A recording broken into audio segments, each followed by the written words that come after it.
Les rendez-vous de l'écho sur Grand Lille TV avec la Caisse d'épargne. La Caisse d'épargne, vous être utile. Bonjour à toutes et à tous, bienvenue sur votre chaîne d'information régionale avec notre invité pendant les 7 prochaines minutes, Patrick Lambert. Bonjour. Bonjour. Vous êtes le directeur général de la CUD, la communauté urbaine de Dunkerque. Vous allez nous parler de la labellisation du Dunkerquois. Il y a peu, en mi-septembre, par l'État, un territoire d'innovation. Ça engendre une dotation de 37,5 millions d'euros pour divers projets, divers objectifs d'ici l'horizon 2030. On va dérouler tout cela ensemble durant les 7 prochaines minutes déjà. Vous pourriez nous définir un peu ce qu'est ce label territoire d'innovation ? Oui, bien sûr. Bonjour à tous. Il s'agit d'une démarche qui est lancée par l'État. Ça fait déjà 2 années que nous sommes sur cette démarche. L'État a fait un appel à projet sur les territoires français pour connaître les territoires les plus innovants de France.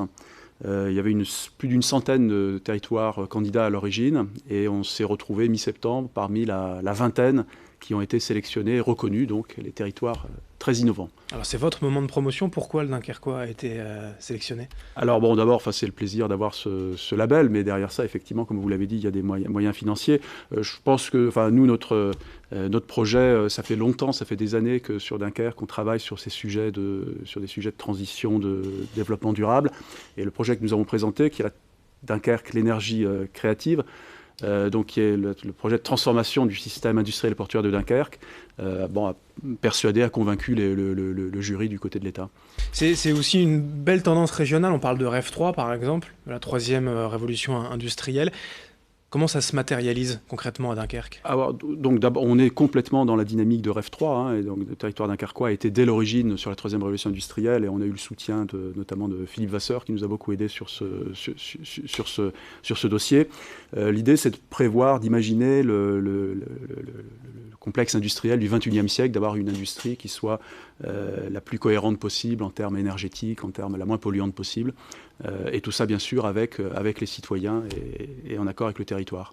Cela n'englobe pas uniquement le port ? C'est vraiment toutes les industries que l'on peut aujourd'hui voir autour de Dunkerque, terminal méthanier et autres ? Alors, c'est vrai que ce projet-là, nous avons fédéré 70 partenaires, le port bien sûr, des industries, le monde académique, des collectivités. Ça concerne les industries qui sont sur le port et autour, mais vous savez qu'à Dunkerque, les industries sont très attachées. C'est un complexe portuaire qui fonctionne donc, depuis pas mal de temps. On est très tourné vers cette activité, bien sûr. La sidérurgie également ? Alors, les ArcelorMittal, donc les sidérurgies, les hauts fourneaux, sont un des partenaires importants, et notamment avec une action très, très, très spectaculaire qui permettra de réduire les émissions de CO2, qui est un des sujets, bien sûr, pour la sidérurgie, un des sujets de compétitivité pour eux, mais bien au-delà de ça, un sujet de santé publique et un sujet de devenir écologique. Je le disais en introduction, la finalité, globalement, c'est une dotation de l'État de 37,5 millions d'euros. À quoi va être employé cet argent ? Alors cet argent, il y a une partie qui est en subvention à des projets, une partie qui est en prise de participation en capital à des projets. Cet argent va nous permettre d'accélérer un certain nombre de projets sur le territoire, des projets de nature très diverses, mais tournant toujours autour de cette transformation de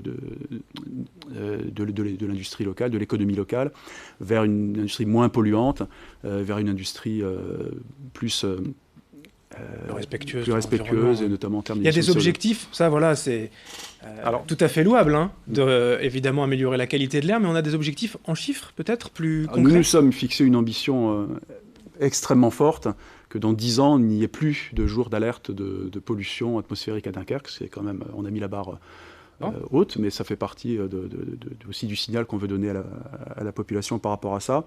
Et pour ça, diverses actions qui partent de la connaissance, de la meilleure connaissance et prévision de ce qui peut se passer en termes de pollution de l'air, des systèmes qui permettent de supprimer la pollution là où c'est possible, et des systèmes qui permettent de la gérer, de la traiter, avec des actions notamment au niveau de PME qui ont inventé des systèmes assez innovants de lavage de fumée dès les cheminées d'usine. Pour les journées d'alerte pollution, votre objectif c'est à 10 ans, globalement le calendrier c'est ça, c'est de se revoir à l'horizon 2030 ? Oui, c'est l'objectif qu'on s'est fixé. Mais bon, des actions vont être entreprises dès maintenant, bien sûr, dans cet objectif. Vous appelez, du coup, les entreprises, vous le disiez, TPE, PME ou les grands groupes, mais aussi les particuliers à vous rejoindre pour lancer un peu ce mouvement? Tout le monde est partie prenante? Alors forcément, et c'était d'ailleurs un des critères de sélection, c'est d'avoir une mobilisation la plus large possible. Du côté du monde économique, ça va d'ArcelorMittal, dont on a parlé, à la start-up qui nous accompagne sur ce projet. Et il y a un travail vers la population où on s'est appuyé sur ce qui existait déjà à Grande-Synthe avec le Forum de la Transition, qu'on va vraiment développer pour faire venir un maximum la société civile sur ce sujet-là. On a tout le monde académique, l'Université du Littoral, Côte d'Opale et ses laboratoires, l'Université de Lille qui sont avec nous. Et parce que derrière ça, il y a un enjeu important pour nous de formation, de créer des filières de formation permettant vraiment aux Dunkerquois de rentrer dans cette démarche. Alors, ce n'est pas complètement directement lié à ça, mais on vient d'annoncer à Dunkerque la prochaine ouverture de 2 écoles d'ingénieurs, ce qui est une nouveauté pour nous. On en est très, très content également, ça va dans cette même dynamique.